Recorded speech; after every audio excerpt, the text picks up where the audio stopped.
The first thing I remember is the sound. Not the slam of the door. Not the raised voices. Not even the crack of something shattering on the kitchen tiles. It was the sound of my husband whispering.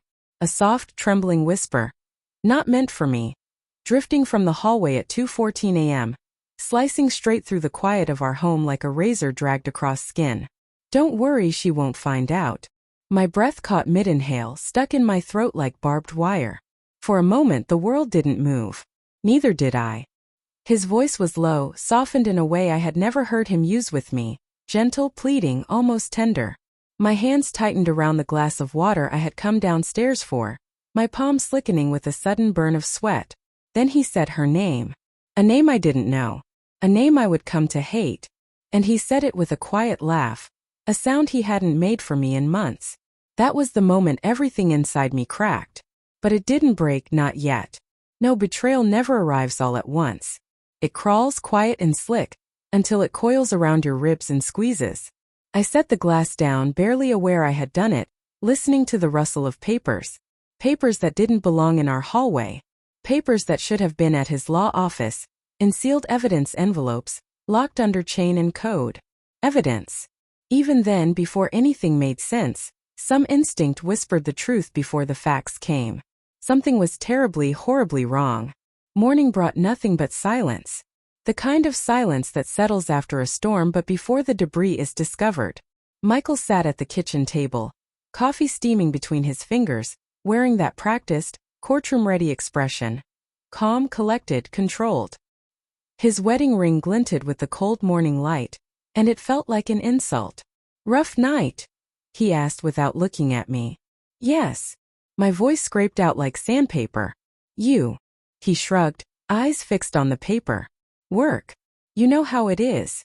I stared at him, waiting for some flicker of guilt, some tightening of his jaw, some tremor in his movements. But Michael had always been an excellent lawyer. Lying was as natural to him as breathing. I considered asking who he had been whispering to. I considered throwing my cup at the wall just to see if he would flinch.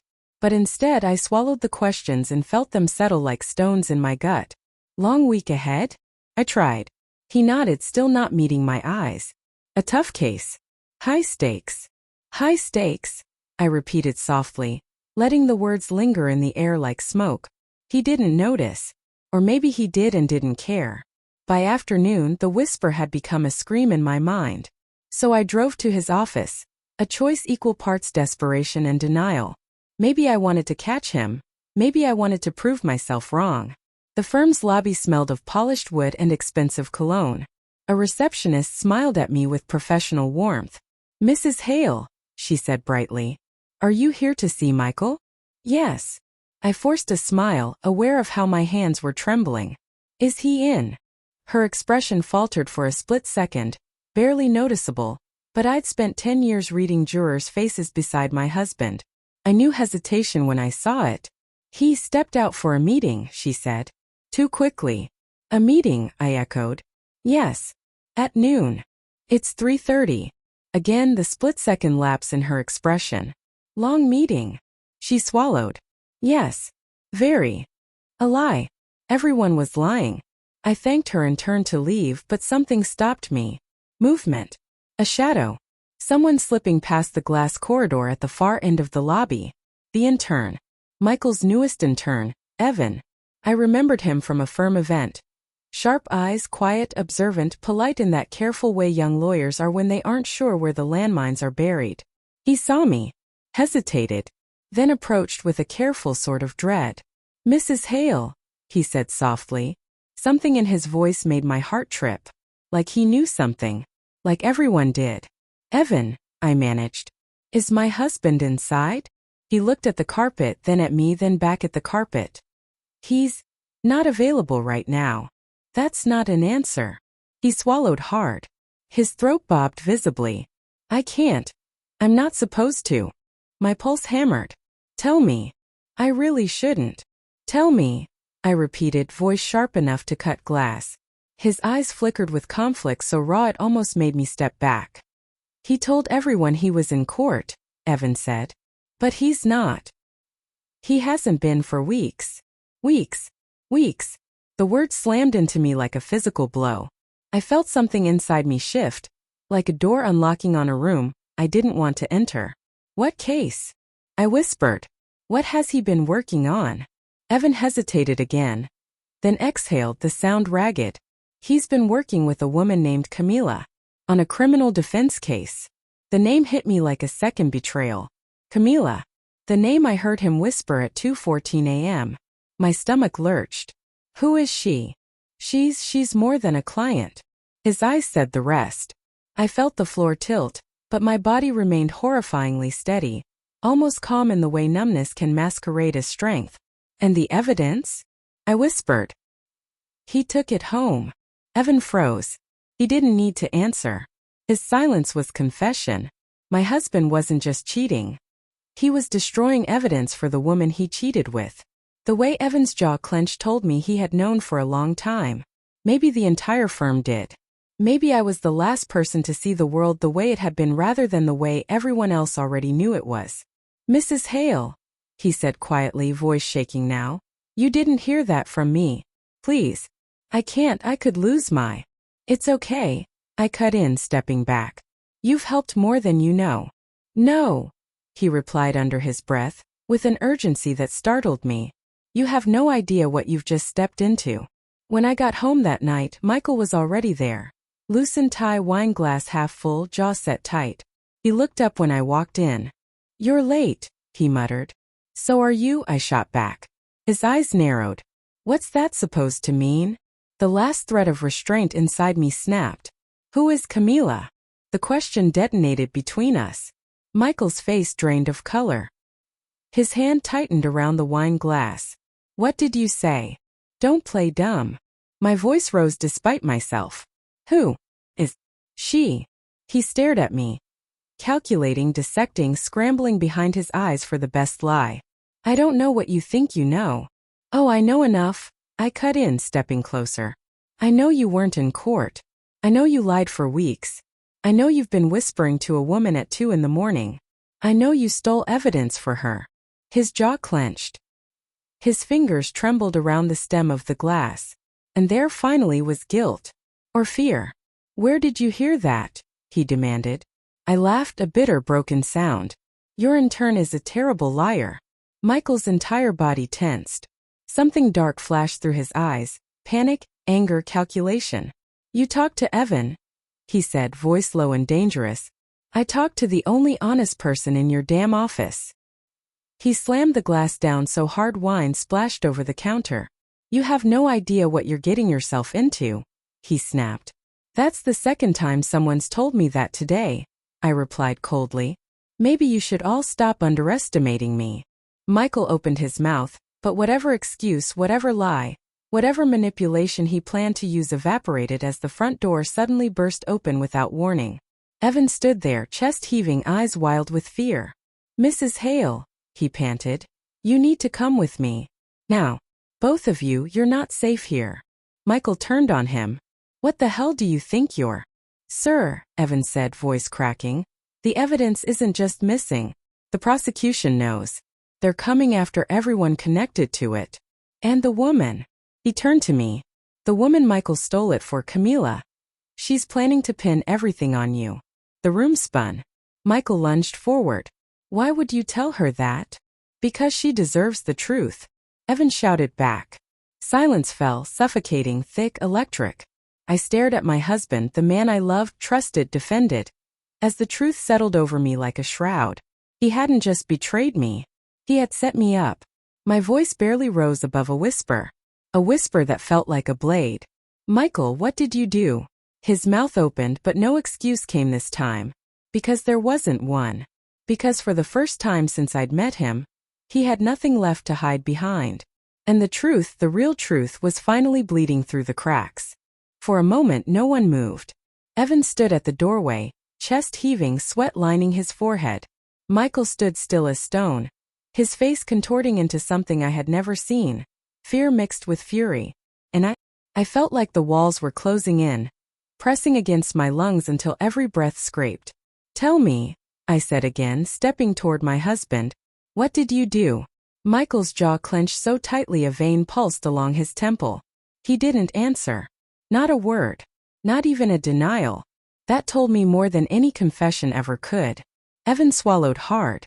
Mrs. Hale, there's a warrant coming. My pulse stopped.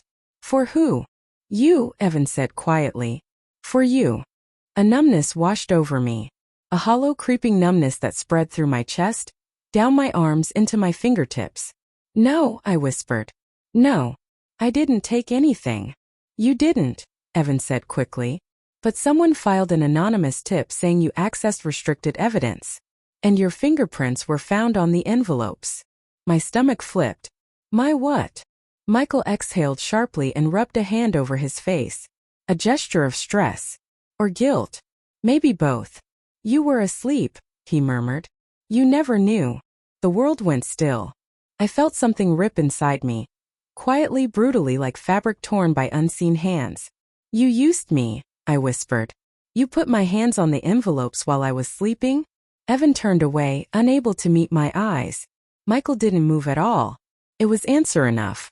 You dragged me into your crime to protect your mistress. Michael's face contorted. It's not like that. A scream tore from my throat before I could stop it. Raw. Violent. Scalding. Don't you dare tell me what it's like. He flinched, stepping back as if my voice had physically struck him. Evan intervened, lifting a hand, trying to keep control. Right now we need to think.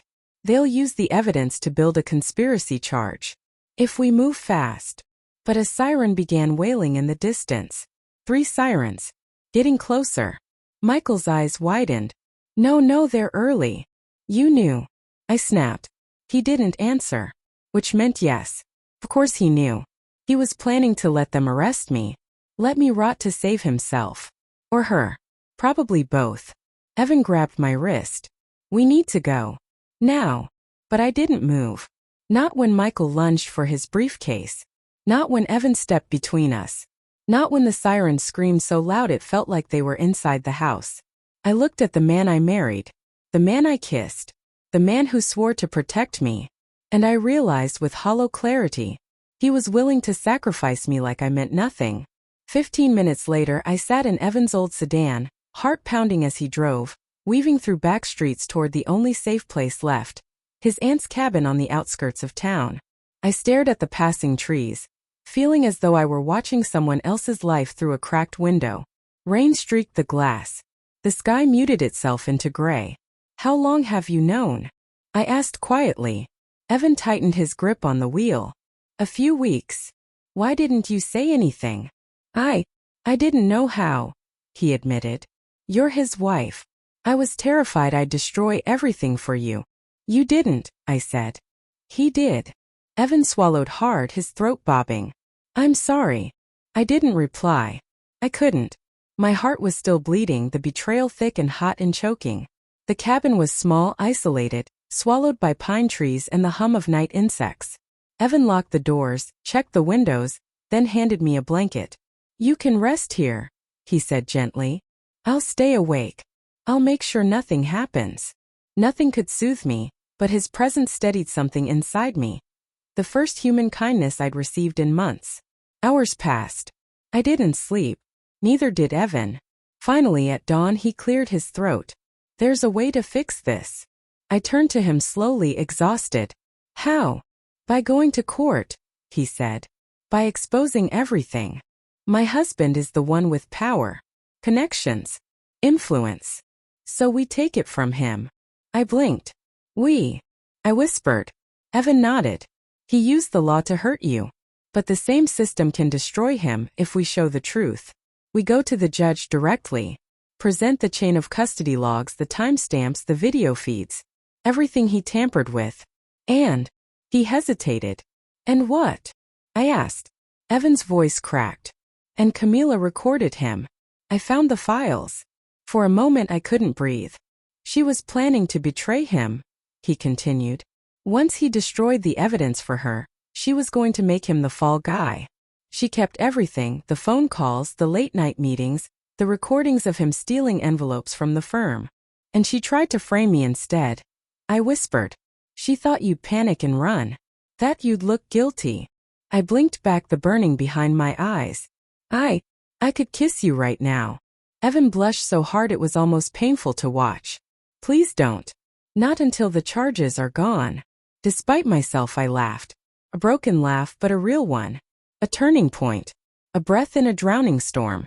Court was chaos. People whispered when they saw me walk in with Evan. Michael froze mid-step, jaw dropping as if the world had tilted on its axis. Camila, dressed in red like a warning flare, went pale. Dead pale. The judge eyed us with impatience. Is this urgent? Yes, Your Honor, Evan said, voice steady but tight. It concerns evidence tampering, conspiracy, and perjury. Michael shot forward. Your Honor, this intern has no authority. But Evan wasn't intimidated anymore. He slid a USB drive onto the bench like laying down an ace card. Your Honor, he said. These files contain recordings made by Miss Camila Ruiz, documenting Mr. Hale stealing, altering, and destroying state evidence. It also includes recordings of them discussing framing his wife as a fallback plan. Gasps rippled through the courtroom. Michael lunged. Your Honor, this is illegal. Bailiff, the judge barked. Restrain him. 2 officers immediately seized Michael. His eyes found mine. Not pleading. Not apologizing. Hating. He snarled my name like a curse as they pulled him back. You're going to regret this. Do you hear me? You're nothing without you. I interrupted softly. Watch me. He froze, shock cutting through the fury. For once he didn't know what to say. Because the truth was finally on display, and he couldn't silence it. Camila tried to stand to deny everything, but Evan already had the time-stamped files, the chain of custody logs, and the missing envelope inventory list. Michael had ruined himself. She had tried to ruin me. But the intern they underestimated, and the wife they tried to erase were the ones who took them down. When the judge ordered both Michael and Camila into custody pending full investigation, a strange quiet settled over me. Not peace. Not yet. But a clearing. A place where grief could finally breathe.